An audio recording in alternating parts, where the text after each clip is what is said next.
All right, so let me say welcome everybody. It sounds like we have quite a group here tonight, so it's gonna be good.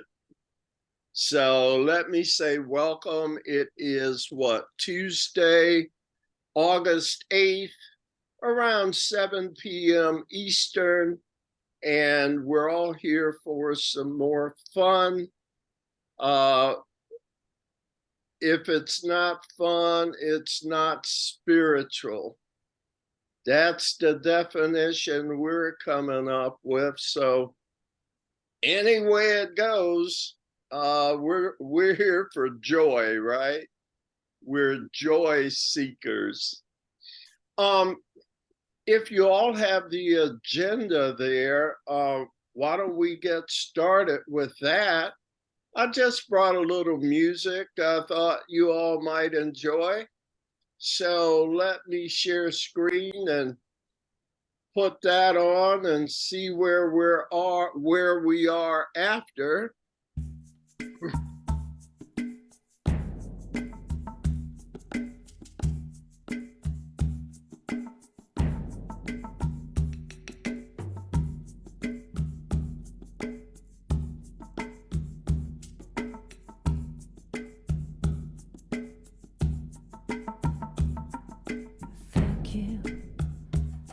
Say thank you,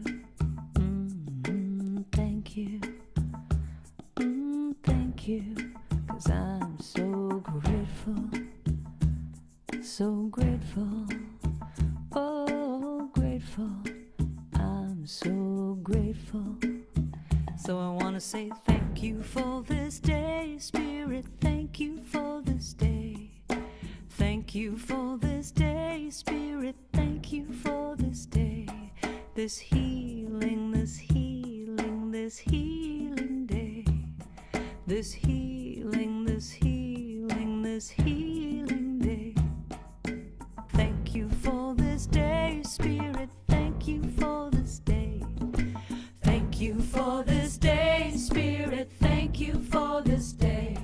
This healing, this healing, this healing day. This healing, this healing, this healing day. Thank you for this day, Spirit, thank you for this day.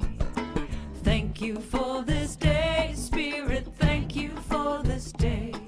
This beautiful, this beautiful, this beautiful day.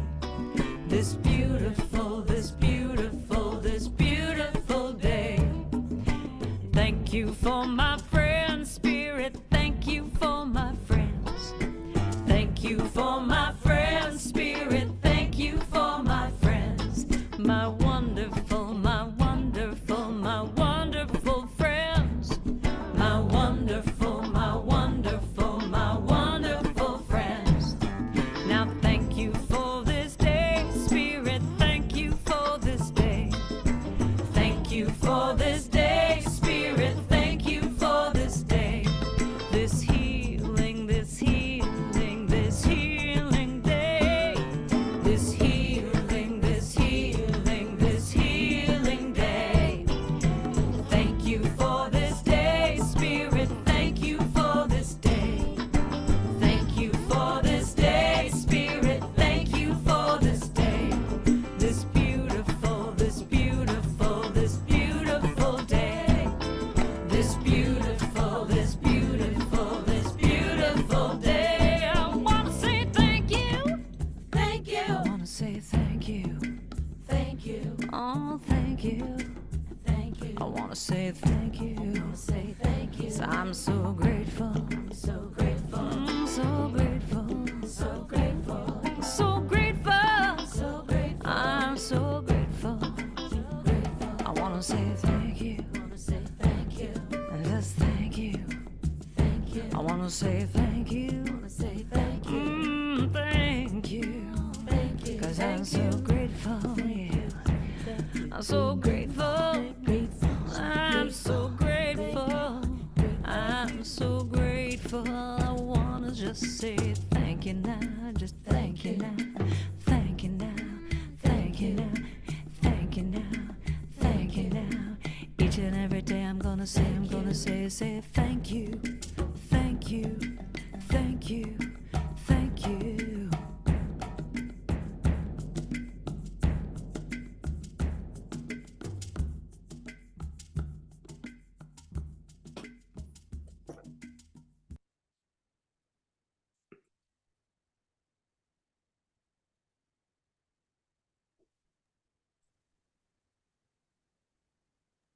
I love her songs. Yeah. Excuse me. Karen Drucker. A lot of you probably know of her, a great singer. So I thought she'd be a good one to put into the mix. And I don't know, every week I get ready and Spirit chooses the music. Did you like it? Yeah. Yeah. Okay. All right. Okay, so I just got if it's okay, I just got a short comment.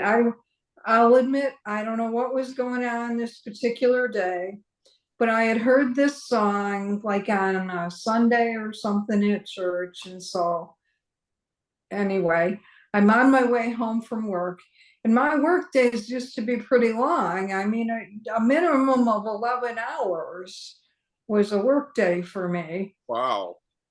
And I'm coming home and I decide I'm going to sing this song. And I had to come up with all the different things that I was thankful for to see how much stuff I could come up that I was thankful for. And it took me almost the whole way home. And it was just such a wonderful thing. Yeah. And I just thought I'd share that. So, you know, you don't need the recording with that one. It's just this nice little chant. Yeah. Just gets in your head, doesn't it? Yeah. And Karen has a reputation for simple songs. They have a recurring simple theme. And I'm like you, Debbie, something just, it gets in your head and stays there. So yeah, thanks for your input on that. Hey, listen, Jan is here. I just wanted to say hello to Jan. And oh, my sister's here, Sherilyn White. How are you, Miss Sherilyn White? Are you there? She's on the there phone. she is. We've got to get her unmuted here. Sherilyn, unmute your mic. Can you hear us? Yes, I can hear you. I have to find the unmute. Wonderful. And fix your computer screen so your face comes up higher. You know how to do that? Get up closer to the screen or something like that. Anyhow, how are you? Good to see you. I'm glad you were able to make it tonight, Sherilyn. She's on mute again. There's unmute. We've got to turn her into a tech expert, right? Like the rest of us have become. Yeah. Anyhow, some of you may remember Sherilyn. She's a former member of Unity of Livonia who now resides in Georgia, right? Yes, that's correct. So, yeah, we have always had an affinity for each other, having the same last name and that. So welcome, sister. I hope you'll enjoy this session.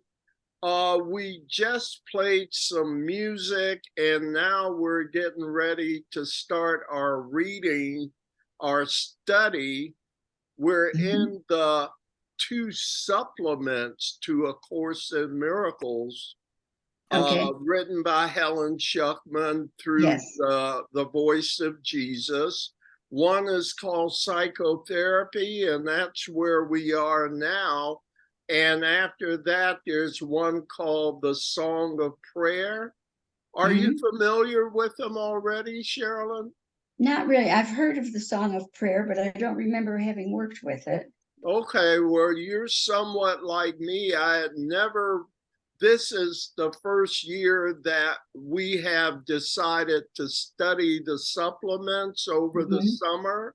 Mhm. And so far, I'm really enjoying it. And I think the rest of the folks here are too. Now, do you have the supplements?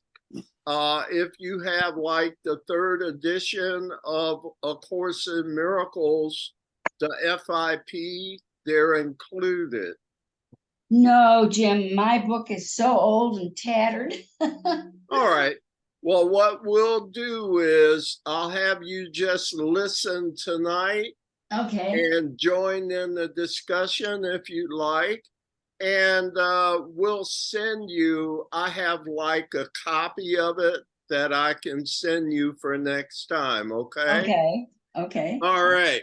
So I think we've got everyone here, and I said hello to Jan. So I think we're ready to go. All right. Let's assign our readers. Gina is 1, Dee is 2, Kathleen 3, Pat is 4, and Sweetie is 5, Debbie 6, Joan 7. Hilda, are you reading? No, I'm not. Okay, so Joan 7, Ron is 8, Jan's not reading, Sherilyn is not reading. Okay, we covered that one. So without further ado, we are on page 13 in the process of psychotherapy.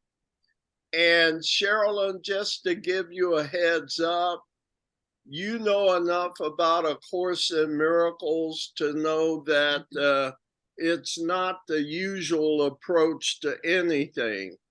So Right. let me tell you at the outset that when we first started reading this supplement called Psychotherapy, Mhm. the very first line says, right, all therapy is psychotherapy. So when we read this, keep in mind that the definition is more global than just those who practice it as a profession. Okay? Mhm. I think that'll help give some perspective. So with that introduction, Gina, I think we're ready. Okay. And just so you know, the definition of healing is on page 14 for me. Whoa, really? Yeah, I got these different supplements, so. Oh, okay. All right. Is everybody there on the same? Okay, good deal. The process of psychotherapy then can be defined simply as forgiveness, for no healing can be anything else. The unforgiving are sick, believing they are unforgiven. The hanging on to guilt, it's hugging close and sheltering. It's loving protection and alert defense. All this is but the grim refusal to forgive. God may not enter here. The sick repeat over and over while they mourn their loss and yet rejoice in it. Healing occurs as a patient begins to hear the dirge he sings and questions its validity. Until he hears it, he cannot understand that it is he who sings it to himself. To hear it is the first step in recovery. To question it must then become his choice. Comments?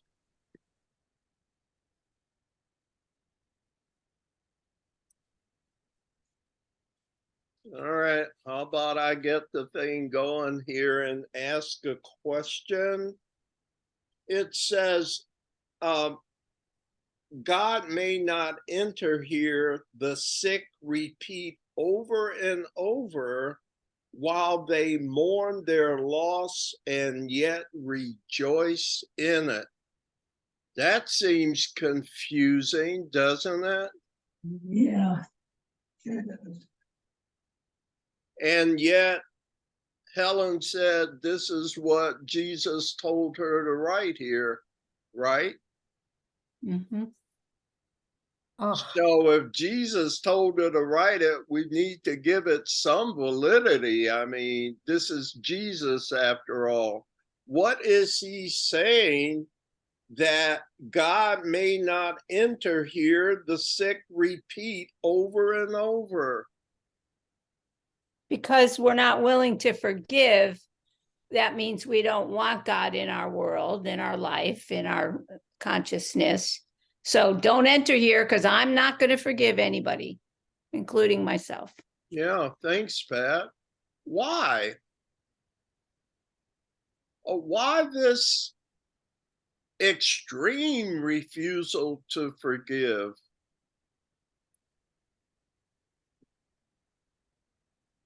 I'd rather be right than happy.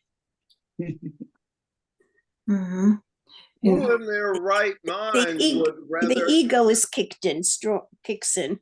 Okay, because I'm going, who in their right mind would rather be right than happy? When we're not in our right mind, when we're with that ego. Right. Oh, say some more, Miss Newman, D. Yeah. Hey, Sue. Welcome. D, expound on that a little bit. Help us to understand. I want to blame you. So if I don't blame you, then I'm responsible, and I need to change. Well, who's the you? Anyone but me. One, maybe a disease, Say that again, Debbie. maybe a disease. Yeah, I could see that. Are you And maybe talking it's about fear a that's physical in there. disease? Any kind of disease, you know? And fear. what is a dis-ease? An illness? Unforgiveness. Well, let me back into it a little slowly. What is a disease? Is it an illness of some sort? Of the mind. Oh, Yeah, Not and being in the that's right what I mind. try to always keep us, is that all therapy is mind therapy. mind. Mm-hmm. And so what is all healing? All true healing seeks to do what? Heal the mind. Seeks to restore Sanity. original. I hope this won't go on too long. It's an hour long. If you don't want to listen to it, you can go in the other room. We all heard that, Miss Oh White. dear. Yeah, Sorry. but give them my regards, whoever you were talking to. Here's the thing, and let me stick with it, because I do have a tendency to ramble. The sick repeat, oh, God may not enter here. The sick repeat over and over. Who in their right mind would say God can't enter here, even under these dire circumstances? I need help.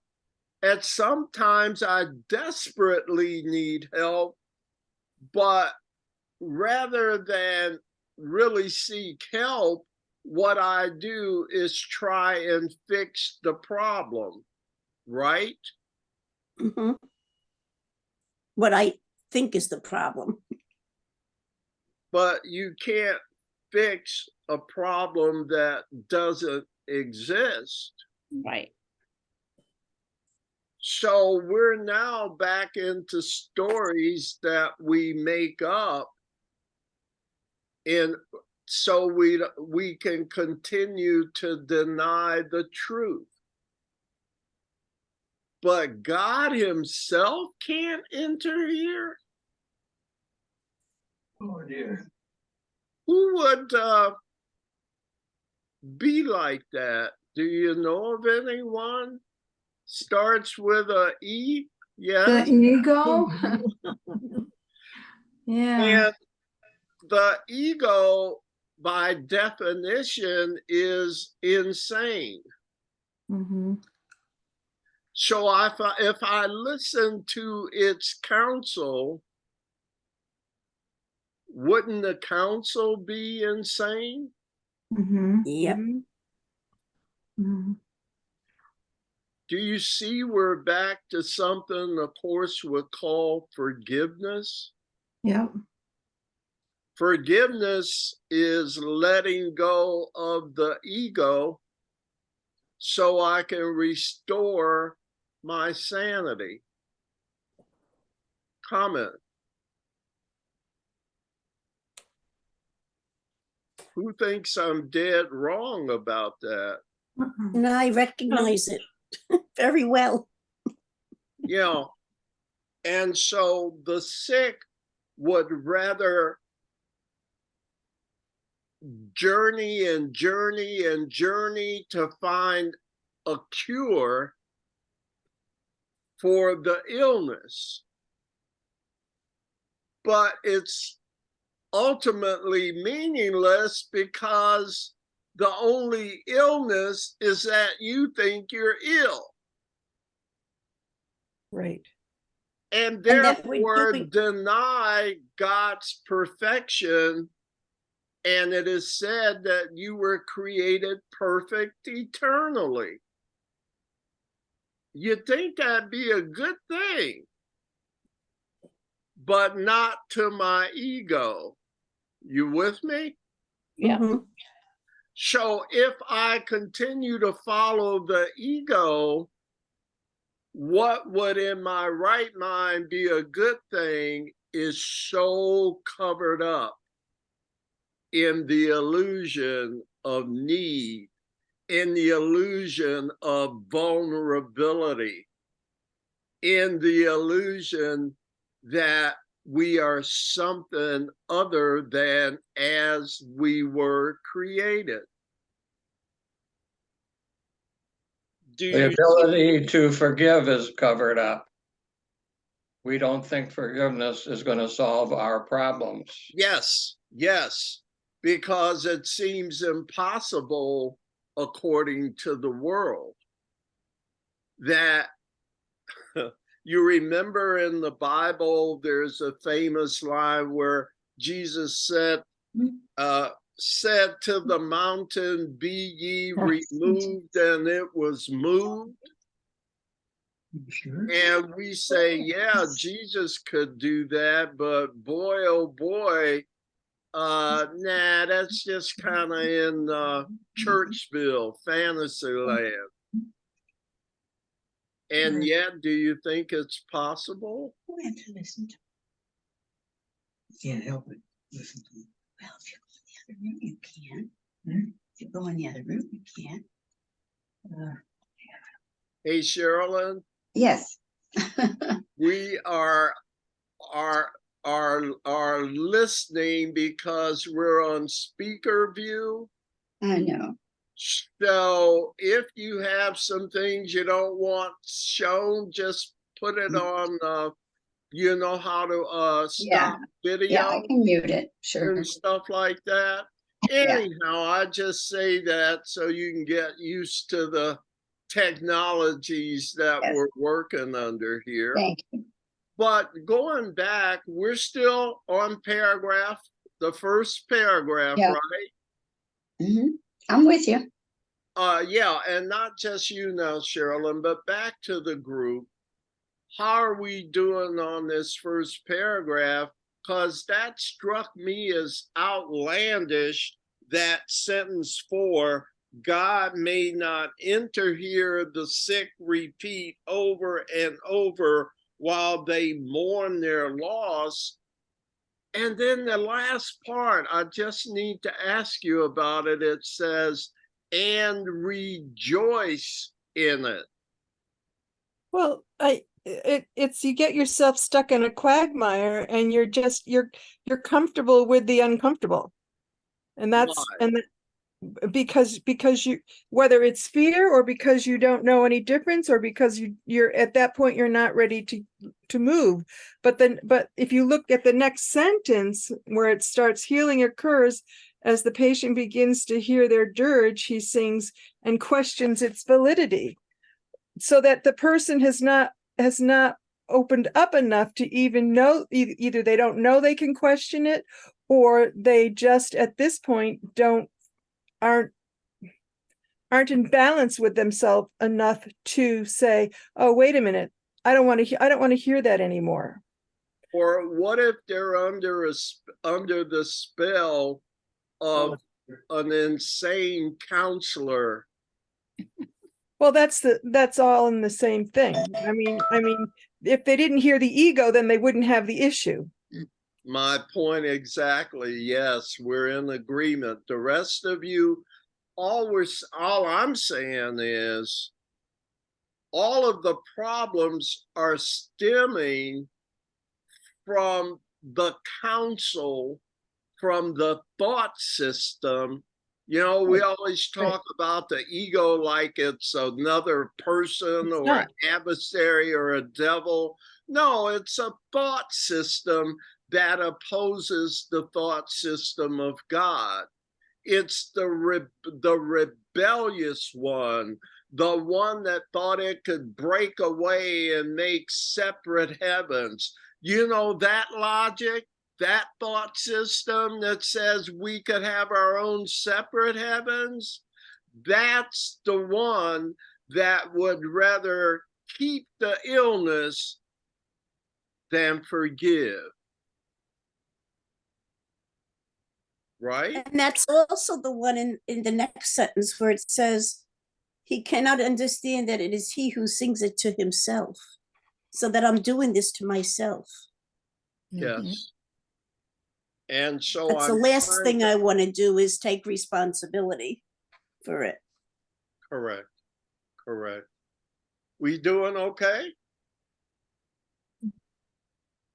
I think we can move on. D is the next reader, paragraph 2. There is a tendency, and it is very strong, to hear the song of death only an instant and then dismiss it uncorrected. These fleeting awarenesses represent the many opportunities given us literally to quote, unquote, change our tune. The sound of healing can be heard instead, but first, the willingness to question the truth of the song of condemnation must arise. The strange distortions woven inextricably into the self-concept, itself but a pseudo-creation, make this ugly sound seem truly beautiful. The rhythm of the universe, the herald angel song, all these and more are heard instead of loud, discordant shrieks. Well, I'm so glad I can count on people that have been through these supplements before to help me out, because, man, I don't know if I have a clue what he said in paragraph 2. Some of you experienced people helped a group out with this one. I think it's saying what that last sentence that I just pointed out, that we don't want to know that we're singing it to ourselves, that we're doing it to ourselves.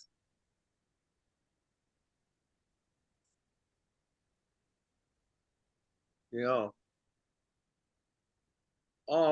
And that, okay. So what you're saying is that if we eliminated the ego, if that really happened, which I can't see that happening, but it's possible, then we live forever as energy or as a people, because then we'd have far more insight and understanding whether we're energy or we're just like we are now, and we'd live forever. And people being sick are sick also from unity for a reason. They're here to help themselves. They're here to help somebody else. There's a reason for their illness. It's to teach something to somebody. So where does that all fit together? Well, I call it Earth School.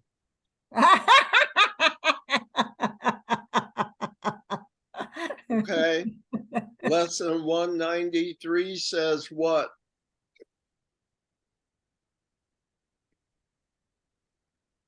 Oh, please. I'm going in and out, so you'll excuse me. I'm hearing half the Oh, conversation. I'm so sorry. Lesson 193 in A Course in Miracles says all things are lessons God would have Right. you to learn.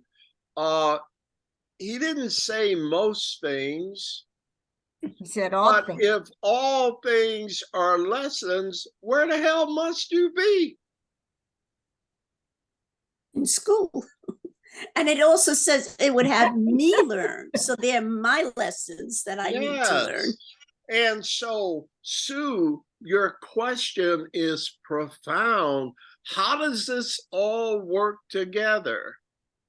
And I say, I don't know, but the whole cosmos seems to have a design, an organization to it. Who the heck can run the cosmos? That's on the level of who can tell me what all the lessons are supposed to do in Earth School, and who can manage something, who can manage everything. How can everything be a lesson? Who can operate at the level of everything? I know in the Course, Jesus a few times early in the text says, remember, I am in control of time and space. Have y'all ever read that at all? But remember, I am in control of time and space. And this is the same guy that said, you can do all that I can do and more. Oh, So does that mean, I don't know, maybe Gina could do it, someone at her level. But do you see how mind-blowing it must be to talk about an intelligence that can manage everything here as a lesson? How many lessons how many lessons have we missed because we didn't know everything was a lesson? We thought it was something else. How many have we missed, and how much smarter could we be if our eyes had been open to that a long time ago?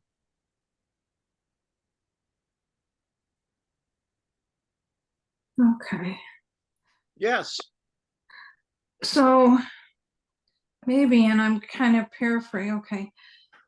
Because it says, is fleeting awareness is represent the many opportunities given us literally to change our tune. It's like, okay, is it bad enough now? You'll consider something else? And then in sentence 4, he talks about, but first the willingness to question the truth of song of condemnation must arise. So maybe we need to come, to change things, we must be willing to consider something else. Yeah, like to me, some pretty straightforward questions have always been, how come I have to die? Right. Why do I live in a place where people get hurt? Why are there wars? This place doesn't make sense. But how did you have to get to be before you came out of the closet with thoughts like that? It doesn't make sense. Yeah. It don't go together. Kathleen, do you have a I- comment? Well, if you go back and you read, until he hears it, he cannot understand that it is he who sings it himself. To hear it is the first step in recovery. To question it must become his choice. And what he's hearing himself sing is to hear the dirge he sings, that song of sorrow, that story he's telling himself. There is a tendency, and it's very strong, to hear the song, referring back to that what I just read, to hear the song, but then he dismisses it uncorrected.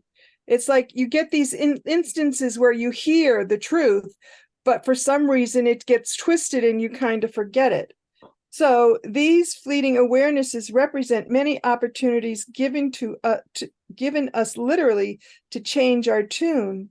The sound of healing can be heard instead, but first the willingness to question the truth of the song of condemnation must arise. So it's what's happening here is the distortions just keep reoccurring until we're ready to no longer hear them as distortions, to hear them as what the truth is, that they are part of the illusion. They are part of the story that the ego is telling us. And then if you go back to the thing, if you go Give down me to a 6, sentence number if you can. if you go to 6, the rhythm of the universe, the herald angel's song, all these and more are heard instead of loud discordant shrieks, because the ego is in there twisting.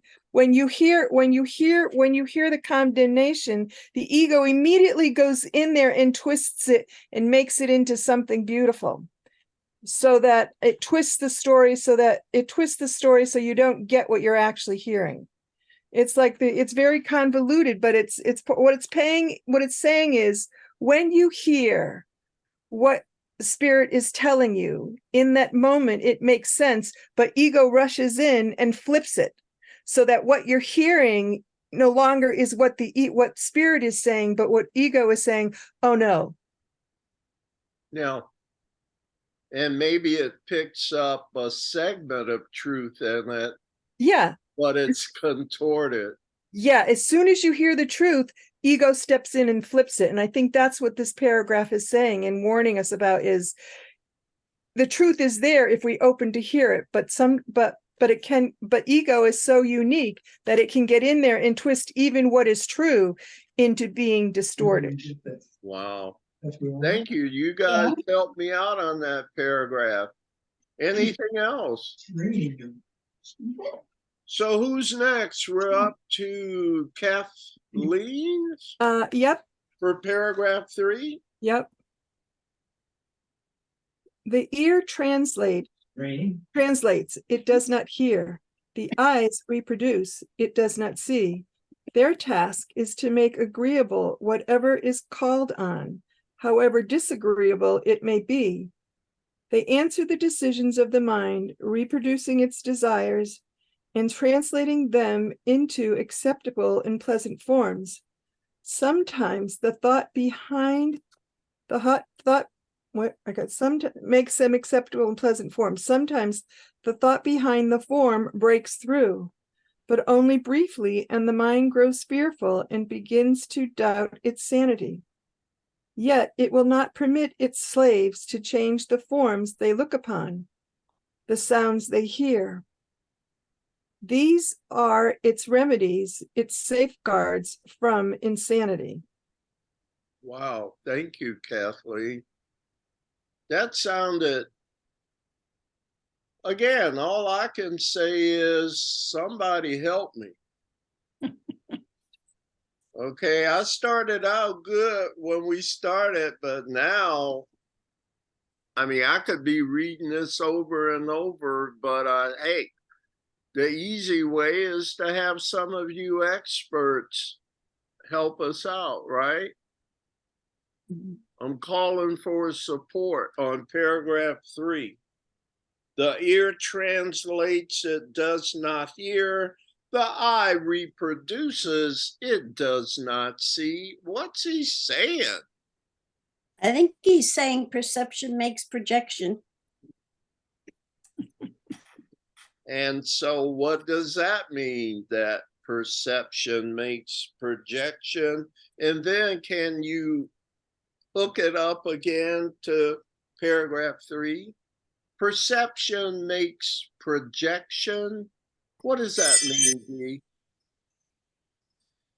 It's the way it's the way I'm seeing it from the ego Yeah, that Okay. makes it true to me. yeah. Yeah. Was there another comment? I was just going to say again, it's the ear translates, but it does not hear. It translates only in the voice of the illusion. It does not hear the voice of spirit. Yeah. The It eyes hears what reproduce. you sent it to hear, Yeah, the to eyes reproduce. confirm you. I'm Yeah. sorry, dear. Go Go ahead. ahead. No, that's Kathleen. okay. I'm just saying the eyes reproduces, but it does not see. It does not see with its spiritual eyes. It's saying the senses are seeing with what ego directs them to see, or what we perceive through the lens of ego. Correct. And Dee, that's what you meant, that perception makes projection. Do Yeah, you see it's how powerful Yeah. our mind? I'm sorry, I'm interrupting you. Go ahead. No, I'm sorry, I was interrupting you. I was just saying what the word that comes here is they're making it justifiable. They're making it's making Making what it you see justifiable. It's making it when it says the task is to agree whenever it is called upon, however disagreeable it may be.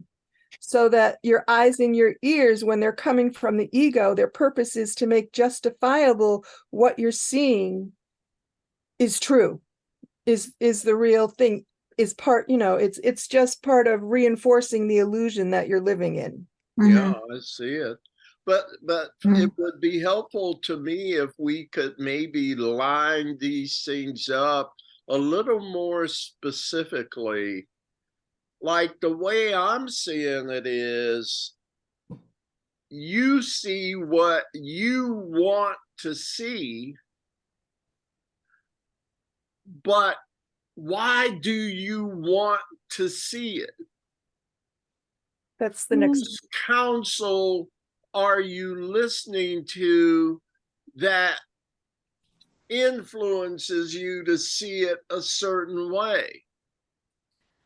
And once you want to see it that way, the mind can not only, it's so powerful, it not only has the thought, but it manifests the thought also. So you get witnesses on the outside to your thoughts. But again, I want to still talk about where your thoughts are coming from. Debbie. Are they coming maybe from the past? We can only, we're not seeing what's real, we're seeing what we've experienced and just having more seeing and hearing in both those cases. Yes, This but ties in with what I've already seen, what I've already heard, so I'm reinforcing. that's true.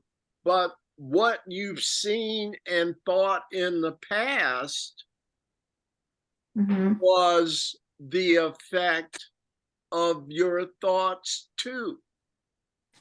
So I'm saying wherever we are in the process, if we simply get to the heart of the matter, you see things a certain way because what? of Because the of the separate, because advice. of, no, because of separation, because of the separation that has Yes. occurred. Okay, And so that has just been, it's just been carried through and snowballing into this grandiose illusion. and the thoughts of separation, what we might call the ego. Right. So all I'm trying to say, and why I wanted to put these Mhm. things kind of in alignment, I see what I want to see because the ego has influenced me to believe it. Exactly. Now that I believe the ego instead of the Holy Spirit, the power of my mind gives me witnesses to what I wanted to see. If I wanted to see something different, I could see that too. But I made a choice to follow love or fear, Holy Mhm. Spirit or ego, light or darkness. Give them all the names you want. But I chose victimhood instead of creator. Notice the responsibility implicit in that term creator.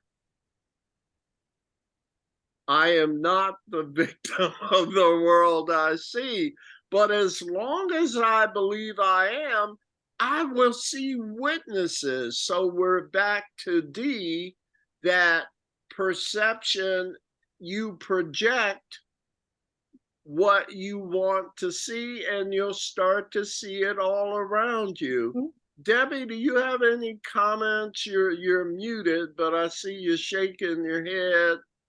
I think that's it. I think that's the right track. As long as we want to keep seeing what we've seen before, we'll keep seeing it until we want to see something else. Nothing's going to change. And so now we can back up even another step. Why did we choose to see that? Now we're into counselors. Where are my thoughts coming from?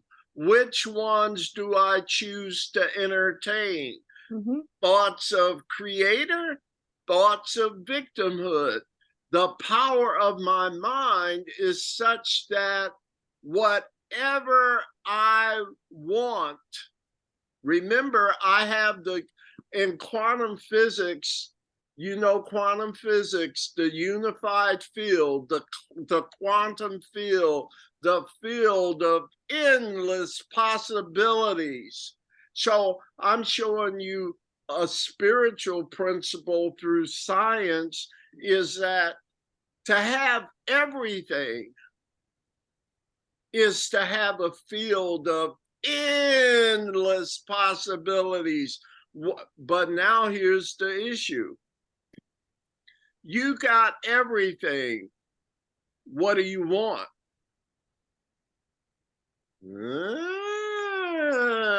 Gets to be a little, maybe now wisdom has to kick in. Because if you could have whatever you want, and what you want is not good for you, it can as easily be a curse as a blessing.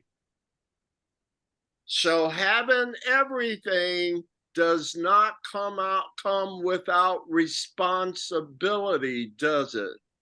Mhm. Yeah. I mean, some stuff you could have will kick you in the buttocks, right? All right. Where were we? Did I get too far away from what was being said here? And about the opportunities to change our tune, they're everywhere. Yeah. But we are not seeing them that way, is the problem. I remember years ago at some of our management seminars, and there was this one guy that had this cliche expression that your altitude determines your attitude. Isn't that another way of saying what we're saying?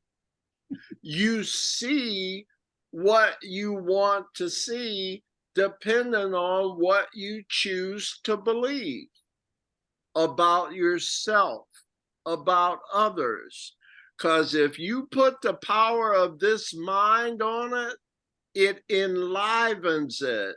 It moves it from a latent power, a potential power, to one that you've activated.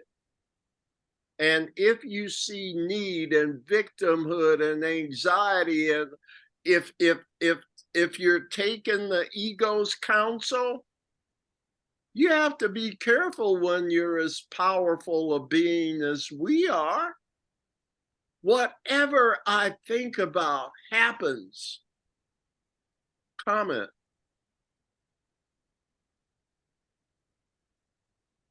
Now, is my leaving you speechless a good thing? I'm in agreement. Okay, I'm feeling a little better. Always good. Gee, any other insights on paragraph 3? And again, the summary in paragraph 3 is saying that don't depend on the outer world, because all that's going to do is reinforce your choice. So this is about choices that make change, not external environment, because it's simply a projection of what you chose, you see. Mhm. All right, if there's nothing else, Geraldine, are you there? I don't Yes, know. I am. I'm listening. You doing okay so far with this? Yeah, I sure am. All But right, it's been a well, long time since I've been away from this, so I know. Didn't you used to teach the course at no, I didn't teach it. Well, yes, I did at one time with Alden. Yeah, We had a group going, yeah. yeah. I And that think, was a long time ago.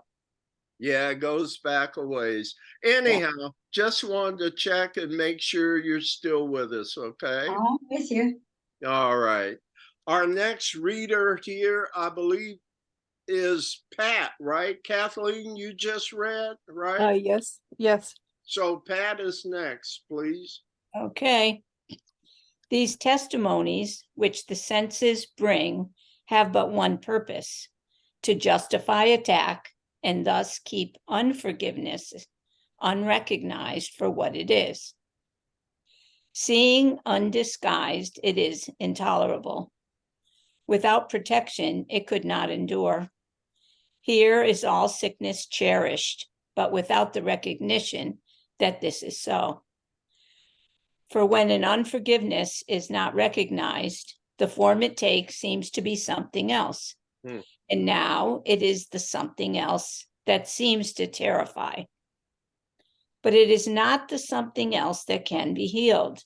It is not sick and needs no remedy. To concentrate your healing efforts here is but futility. Who can cure what cannot be sick and make it well? I'm asking. Who can cure what cannot be sick and make it well? Why can't it be sick and made well? Because it's an illusion. Because it doesn't exist. Right. It's very hard to interact in a meaningful way with something that doesn't exist. Truthfully, yeah. Okay, you remember, it makes me think of Sadhguru, and one of his people came up and asked the question, how can I get rid of all of my fears. What must I do? How can I combat them? How can I defeat them? And Sadhguru says it's really hard to defeat something that doesn't exist. Or he'll use the example, I know you live in Los Angeles. He was in Los Angeles speaking at the time. I know you live in Los Angeles, but how many times have you actually been stabbed compared to how many times you've thought about it? How many fearful thoughts do we have compared to how many actually happen? Too many. And wherever you put your mind, you create witnesses around you. You see threats everywhere. But how many times have you actually been stabbed? That's an analogy that came to me. What about the rest of you? Any ideas? Anything you want to say?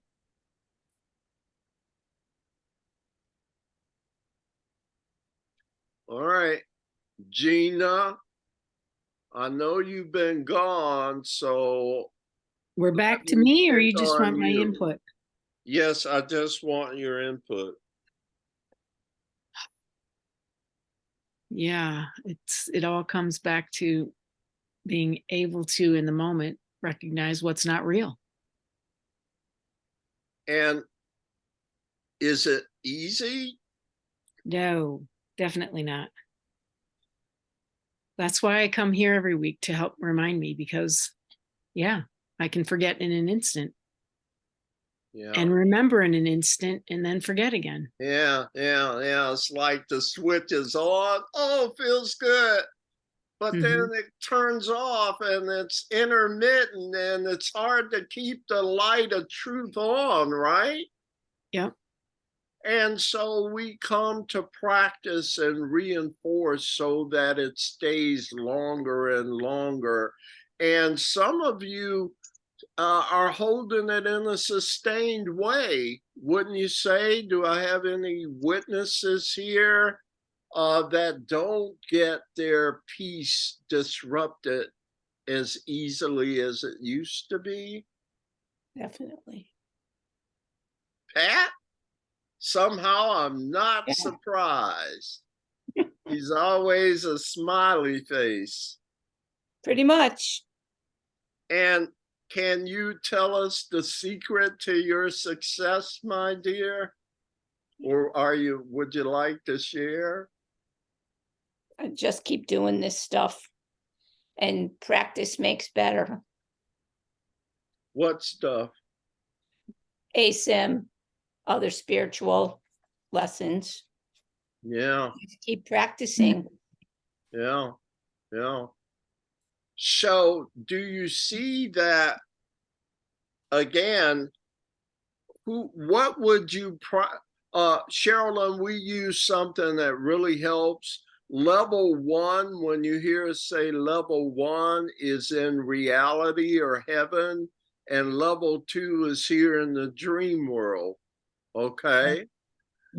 So notice that the transition here in level 2 happens through a earthly law that we all kind of buy into, called practice makes better. In level 1, that's not even a thing.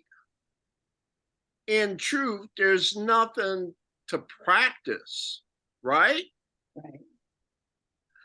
But notice how in God's plan of salvation, he's using earthly rules and laws and principles, stuff like practice makes perfect.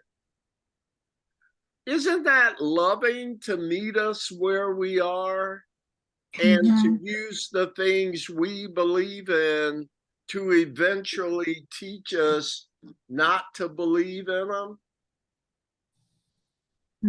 You know what I mean? Or does that sound crazy? Yeah, I sort of follow you. Debbie? Okay, so I was just gonna make a comment. I mean, I think I'm one that's gonna say I'm more peaceful than I used to be and more of the time. Yes. Yes. But when something happens or something hits me the wrong way, for me, it's useful to take a pause, Mm-hmm. step back. Where is this coming from?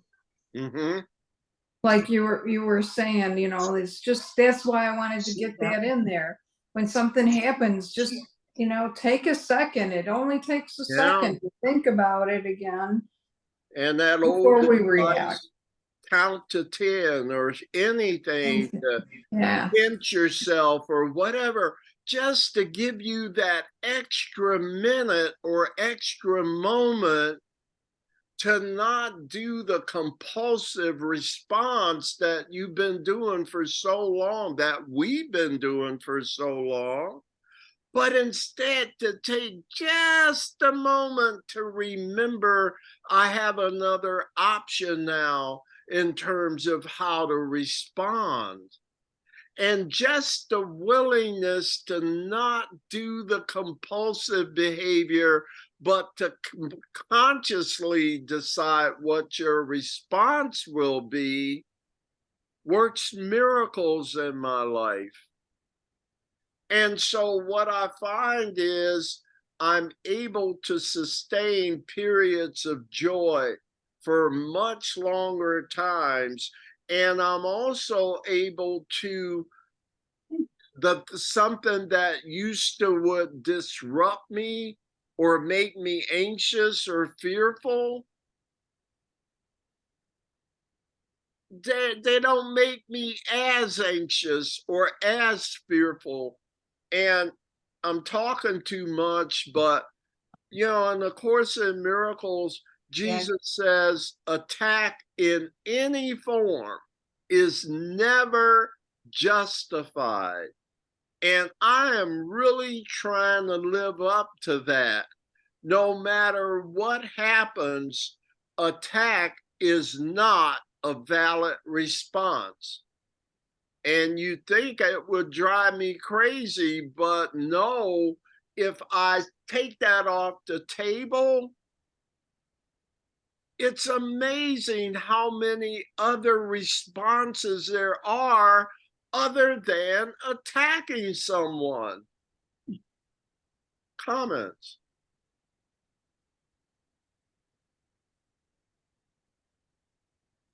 When you attack somebody, you're actually attacking yourself as well. So it doesn't serve a positive purpose any way you look at it. Correct, Ron. I'm with you. Who in their right mind would attack themselves if they knew that's what they were doing?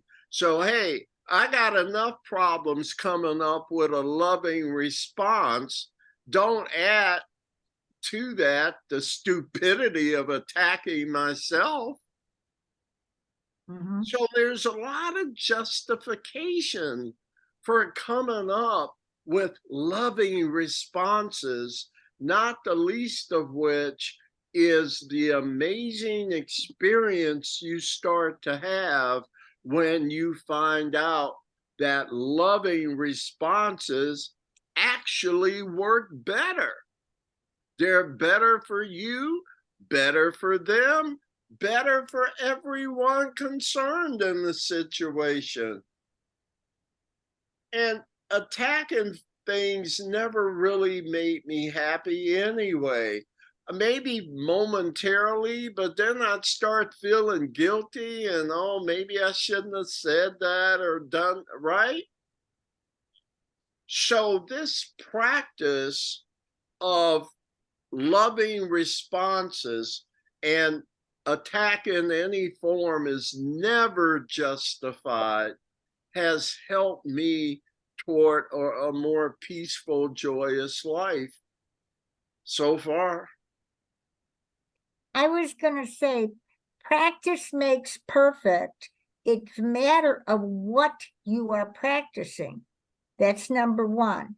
Number two, for me, and I've said it many times on here, what happened for me from doing the course and doing Unity and all the other things I do is I am in balance. I am a smiley person, at least I'm told that all the time. Mhm. But I'm in balance, and that's a very big deal, because when I dealt with Al, and even Al himself was in balance, Yes. because both of us came from the Course in Miracles and Unity and Judaism and all the other things that we do. And so we work together as a team. And if you can be in balance, then you can approach the challenges on a human level, but you are coming from above here on a spiritual level. And that's what I call balance. You're at peace while you're looking for new ideas and new ways, whatever they are spiritually, to move through this and come out on top. Yeah, I agree. Well said, I think. Any comments on what Sue's saying here? There's just a lot of evidence in my life, presumably in Sue's life. Would you like to be happy? We think we found something that if you practice it, it makes your life happier. Who's against that? But here's the issue, and Pat, we're back to theory versus application. The benefits, there are benefits in knowing about it. Okay? Definitely, no disrespect to that. But the real benefits are in doing it, not in knowing about it. Absolutely. It says in, what is it, AA, it'll work when? If you work it. Does that mean if you don't work it, it won't work? Pretty much. Do you see that same principle applies? I read A Course in Miracles for, I don't know, 20 years or whatever. I don't read it nearly as much anymore because I'm too busy trying to do it. Now, for all the best intentions, when you're reading about it, you can't be doing it. So don't let the ego come in and start saying one more book, one more workshop, one more guru, one more study. Do you see how it's a trick after a certain point? Some things about the teachings of the Course you will not know until you do them. That's where experiences come from. And that is the main teaching mechanism of really all of spiritual teachings, but specifically to A Course in Miracles. Was there more to say, or would you like to read on? I forgot where Sweetie, are we up to you? Yes, you are. Number All right, 5. we're on paragraph 5, right? Thank Yep. you. Sickness takes many forms, and so does unforgiveness. The forms of one but reproduce the forms of the other, for they are the same illusion. So closely is one translated into the other that a careful study of the form of sickness takes will point quite clearly to the form of unforgiveness that it represents. Yet seeing this will not affect a cure. That is achieved by only one recognition that only forgiveness heals and unforgiveness, and only an unforgiveness can possibly give rise to sickness of any kind. Comments from anyone?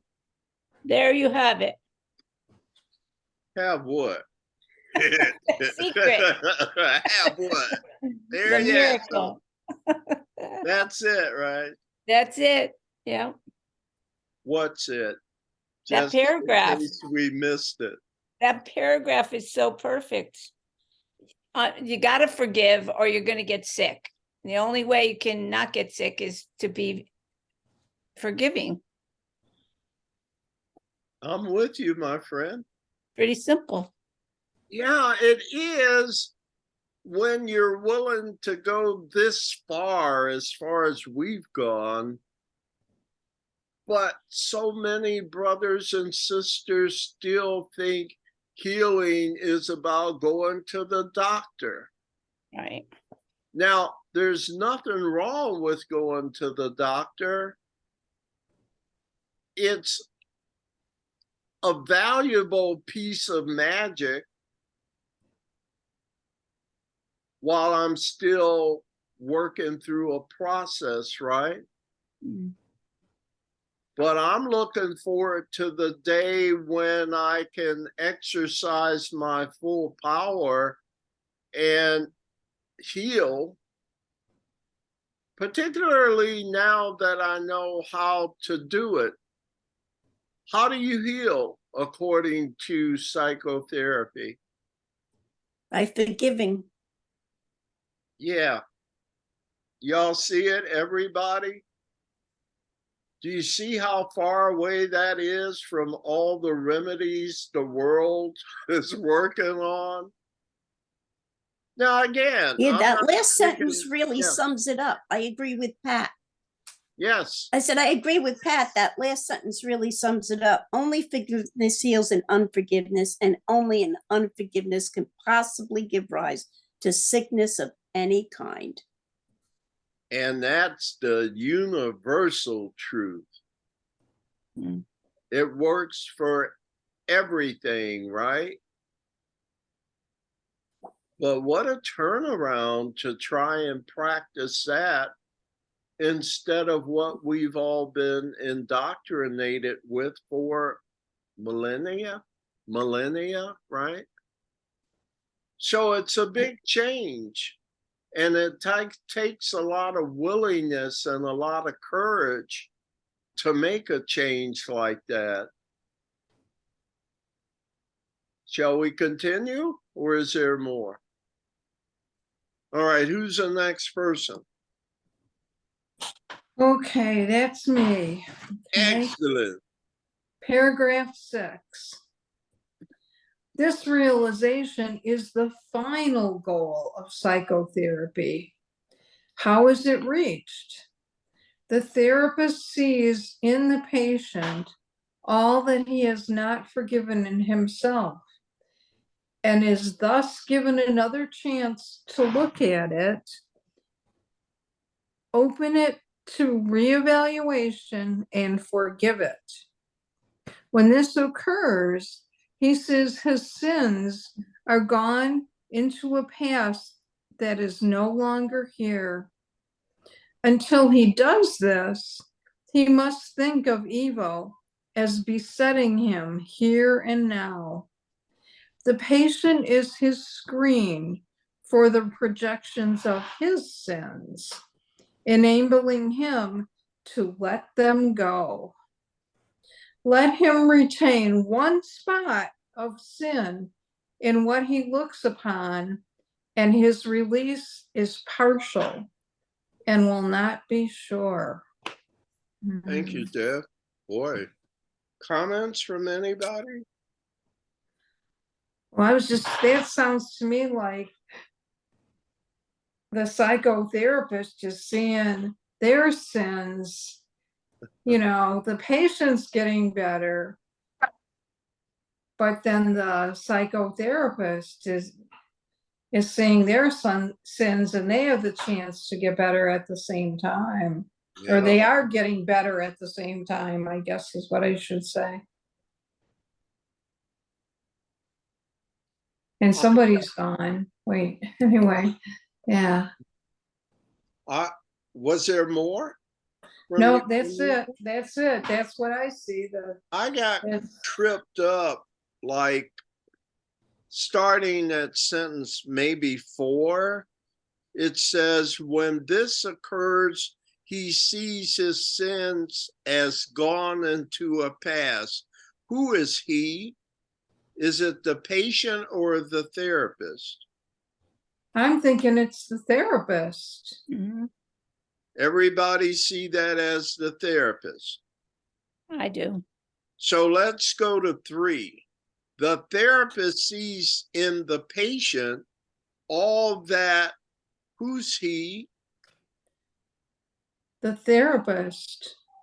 Has not forgiven in himself, right? Yeah. Mhm. And is thus given another chance to look at it, open it to reevaluation, and forgive it. And we're in agreement here that this is the therapist, correct? I believe so. I believe so. When Yeah. this occurs, the therapist sees his sins as gone into a past that is no longer here.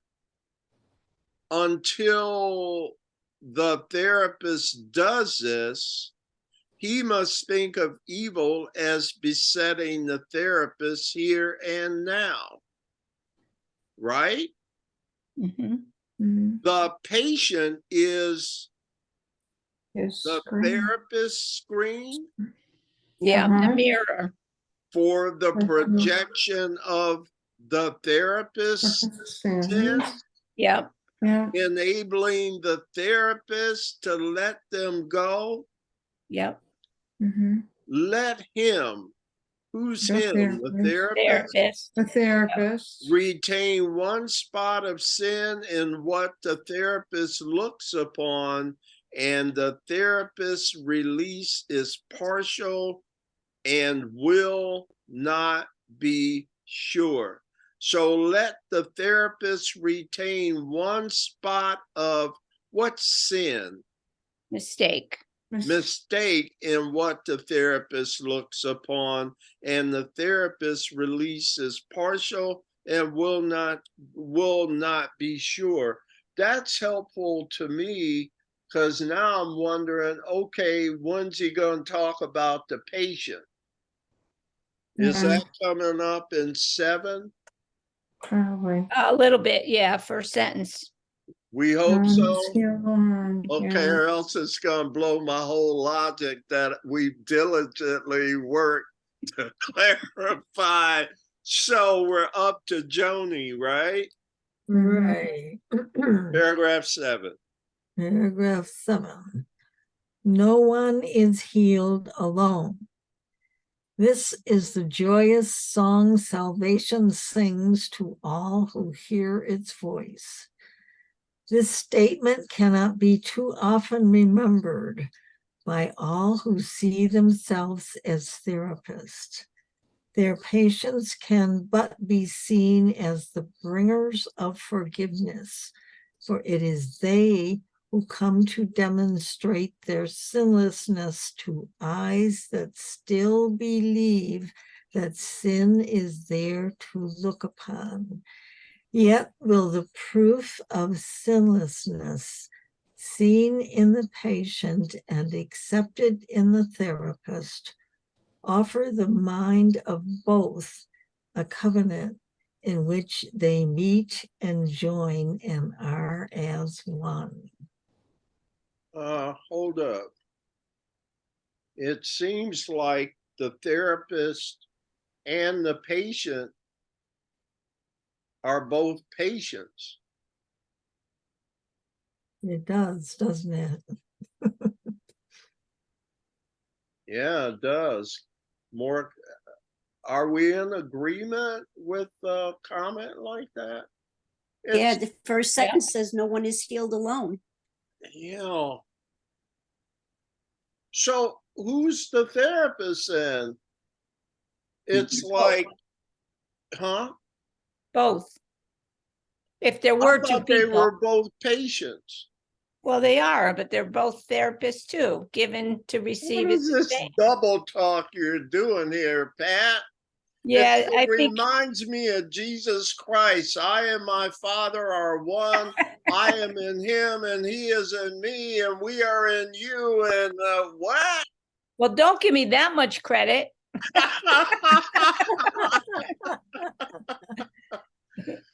We Yeah. can't do it alone, and it's the mirror. So whatever I'm seeing in the other person, I have myself, and if there is another person, And so what really made the healing happen?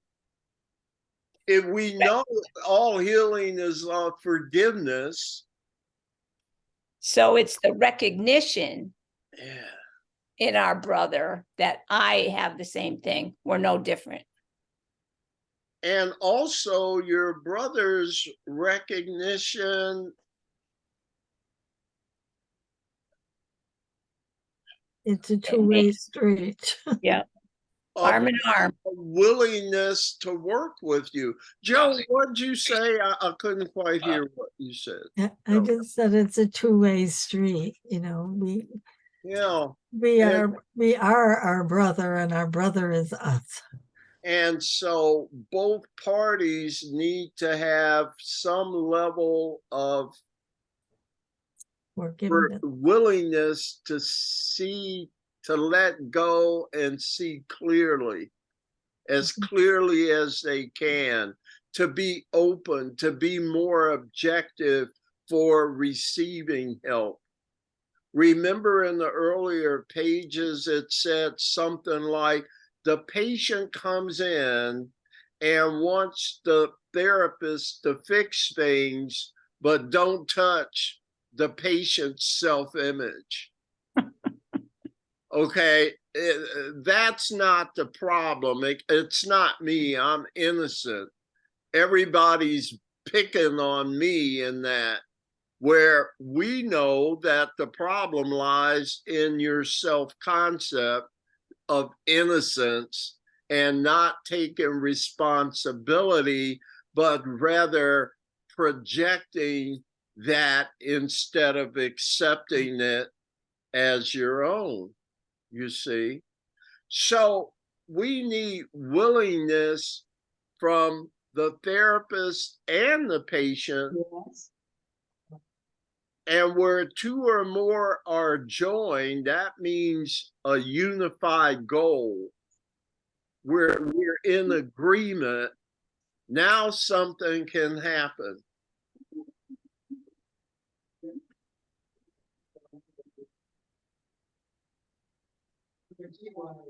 Good stuff. You done good, James.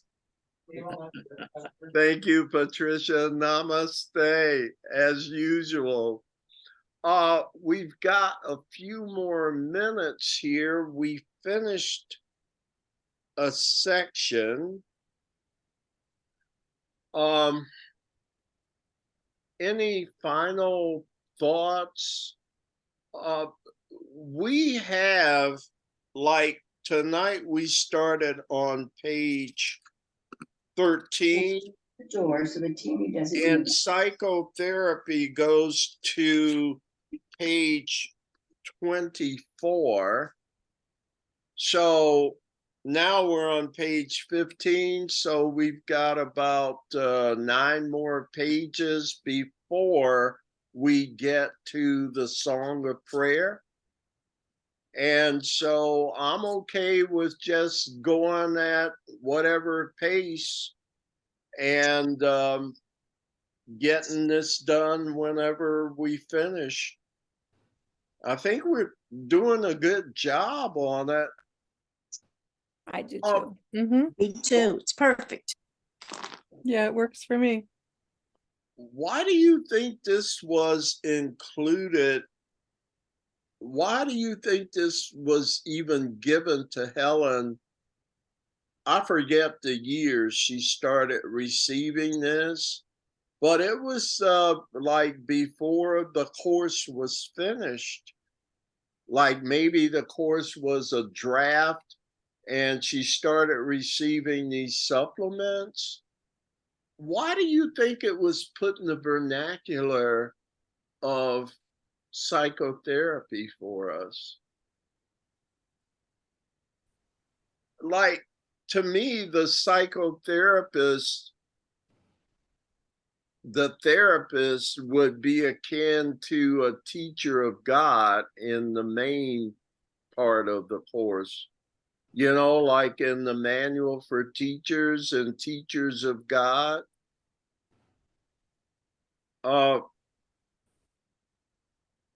Is the psychotherapist in the supplement ideally a teacher of God? Well, he might have been aiming at Helen because that was her field. And the whole course is to change our minds. Yeah. So it all fits together. Yeah, and I'm glad you brought that up, that psychotherapy was Helen's profession. So that she might be a natural vehicle to have something like that come through her. So I can understand that. Has anyone, before we close, what was the Song of Prayer about? Did y'all like that? The Song of Prayer? Those that have studied these before? Anybody done the Song of Prayer? Yeah, we did it. I mean, did you love it, or it was just okay, or you give it a 7 out of 10, or? It's I loved another, everything in I know it's another 10, right, Dee? yeah. Yeah? Well, I think so. can't wait. I can't wait. That'll be great. Listen, how do you think we did tonight? I mean, was it worth your time to even be here? Totally. It was great. Yeah, I think so. Yeah. So I'm doing pretty good. You know, I'm just trying to get paid, right? So I'm just trying to see responses and see if I'm facilitating a good thing and everybody's enjoying it. So Sherilyn, I need you to pay me with a smile if it's not too disingenuous. Thank you. Everybody here knows all I ask is a big old smile at the end. Were you saying something, Sherilyn? I just said it's been a struggle this evening because of my situation. Yeah.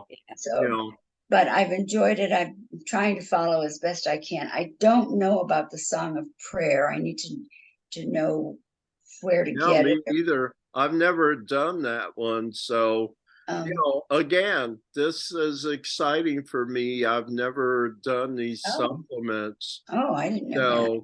But I'm glad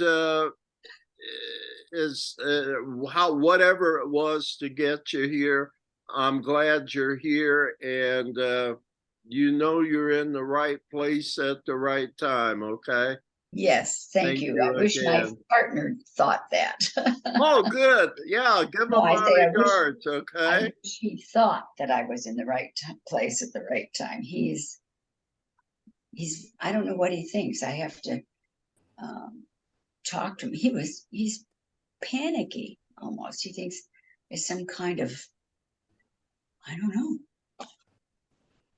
So I've got to work on that. Yeah. Carolyn, can I and whoever else send you blessings? Oh, thank you. Both of you, blessings. Thank you so much. Yeah. And I'm glad you and I Sherilyn are talking on the phone again. Yes, I am too, And Jack. so I look forward to some more conversations and Yes, look forward to having you to join us as often as you can, okay? great. It's my intent to do that. Now we close things out with the prayer of protection from unity. Yes. The only thing is there's a new version of it that Oh, we're using that unity and are using here. So just kind of listen along with us and you'll Okay. pick it up pretty soon, okay? okay. All right. So that part is done by Hildegard. She's our closer. So Hilda, I'll turn it over to you and close us out for this evening, please. I will do that. The light of God surrounds us. The love of God enfolds us. The power of God protects us. The presence of God watches over us. Wherever we are, God is. I am the light of God. I am the light light. of God. I am the love of God. I I am the love of God. I am the power of God. I am the power power of God. I am the presence of God. I am the the presence presence of of God. God. Therefore, wherever I am, And the presence of Wherever God. Wherever I am, God is, God That is, is and all is well. and God all all is is well. There is nothing to fear. There There's is nothing to nothing to fear. fear. There's only love. and There is only Only love. love. So Namaste. I love you. That's all I got. What else Love you can I too. do? What else can I be truly? So take that with you into the week and be yourself, okay? And See y'all next Hildegard, time. how's your Thank you, arm Jim. doing? Pardon me? Hildegard, how's your arm doing? Oh, yeah. I will see the surgeon tomorrow and I will know what or what not is gonna happen. So in the meantime, I'm do my prayers and I decided it will be whatever it is. It will all be in Okay. divine order. I feel you. Mm. Thank you. Well, Hilda. blessings to Thank you you. also. You know, Yeah. and sweetie, I know we only got a minute, but just checking on you. Any updates for what's No, just waiting 4.5 months for surgery. all right? Well, we keeping you in our prayers still, okay? Thank you. You're Thank you. absolutely welcome. See y'all next week. Peace Yes. out. Thank you. Have a Namaste. blessed week, everybody. Stay Bye-bye. well.